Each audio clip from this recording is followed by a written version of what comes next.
the role of the ICT in this, okay. The role of ICT, and in the whole area of what we call in IBM Smarter Planet. And let me,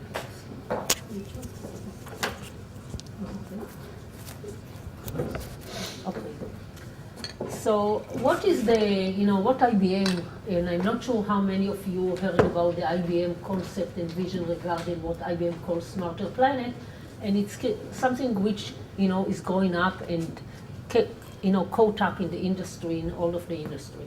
So the observation was that, and we have it already, that the whole world is becoming instrumented, meaning, we can monitor, we have sensors, we have a lot of information that we can gather from areas that we couldn't do it before.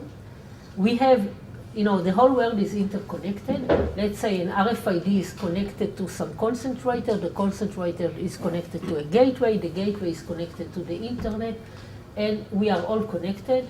We as people are connected through our mobile phones, so everybody is a sensor. People are sensors because they move with mobile phones. And because of that, we can start to apply the intelligent, meaning algorithms, mathematical algorithms, analytics, prediction, because we have all this data. So the whole notion that we have data, once you have data, you are really becoming an ICT.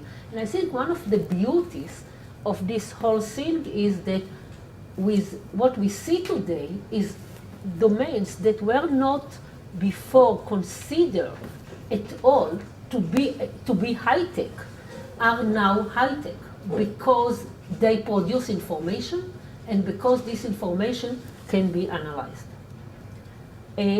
Something regarding the carbon. First of all, carbon, I think one of the difficulties about carbon is that carbon is not something that we can address directly. It is a result. It is a result of other things. Therefore, it's indirectly we can reduce the carbon, not directly. Which means, if we go to electric cars, we reduce the carbon because we use electric cars. So it's not something that we target. And looking at the numbers that came from, one of the journals, the Climate Source, and I think I'm repeating myself, that carbon can be reduced a lot by improving the efficiency. Efficiency in many areas. So as an example, some of the numbers here that have, that have real value, dollar value, is smart logistics, making the logistics smarter by enabling to, reduce and save on energy, save on travel. For example, will reduce indirectly the carbon. Same industrial automation. If we have industrial automation, we should be able to reduce the carbon because we should be able automatically to target and make it more efficient. Smart buildings. I believe one of the problems, and we discussed, one of the speakers mentioned this, and I think, you mentioned the government role versus the private sector role. I see other problems. I see a problem of the private sector. The private sector itself will go, for example, building a smarter building will cost 10 to 50% more than a non-smart building. But the revenue, the gain will be for the years to come. If you have a company with a short-term target, or even the company is a long-term target, but the current CEO wants to win the deal, he will reduce the 10-15% of the smarter building. So it's not only the issue of government versus private sector, it's also the interest of the specific CEO of it. What's that? Communication. Okay. So this is, for example, and you have the numbers here, and I think that they are very impressive. So what IBM is doing, in the Smarter Planet initiatives, there is an initiative, on water, on cities, on intelligence, thinking, buildings, oil, and traffic. So those are focus areas that IBM focuses on, but if you can think about each one of those will have an impact on carbon. Each one of those. It's not only one. let me, move forward. When we talk about, smart utility, okay, and there are some, specific, use case that was already measured, the Pacific Northwest National Lab.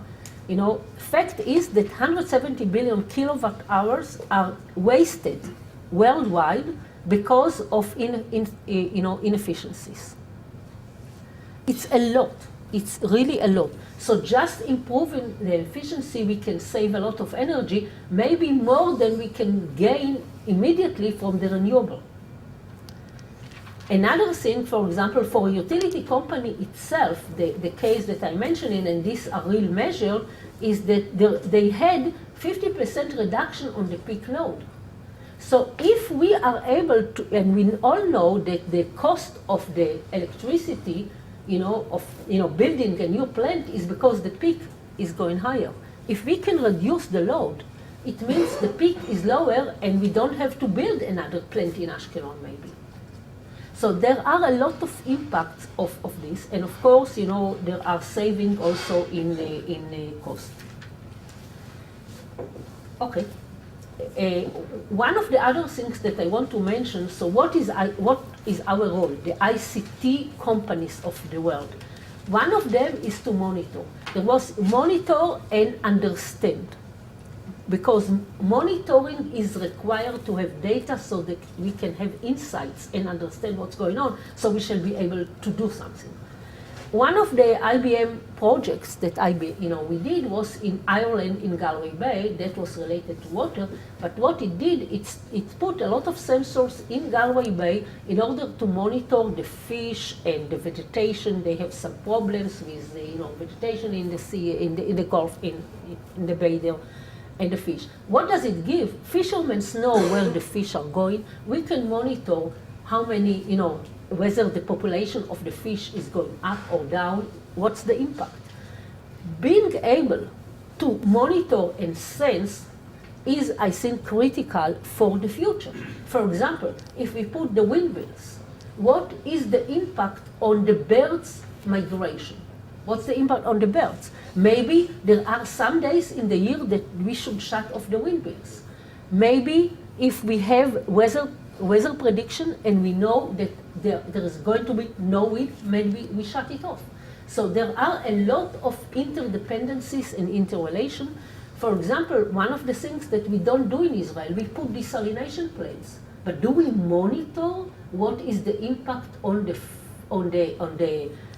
sea, on the fish in the sea? No, we don't. Why? Because we don't want to know the results, probably. And I think there is a cost to everything, and it's not that we decide not to do it, but maybe we decide it with our open minds. So, really, how do we drive the greater efficiency? And we discussed it quite a lot in order to protect the environment, in order to take action on the energy. So we have the laws and the regulation that everybody mentioned. This is required because if we put some regulation on, example, monitoring, that would be important. The growth opportunities, and this is, Israel has a potential, okay, in clean tech to be a leading in this market. I can say that, I'm not sure if you heard that Obama decided that there will be 5 Israeli companies, right, to participate in the Gulf crisis. And maybe the Gulf crisis is really one of our, not Israel, but in general in the world. Maybe this, if the prices don't lead to looking for alternative energies, maybe this crisis that we have, this big disaster will drive it. And of course, the expectations of the investors in this market and, cost and availability, we know that.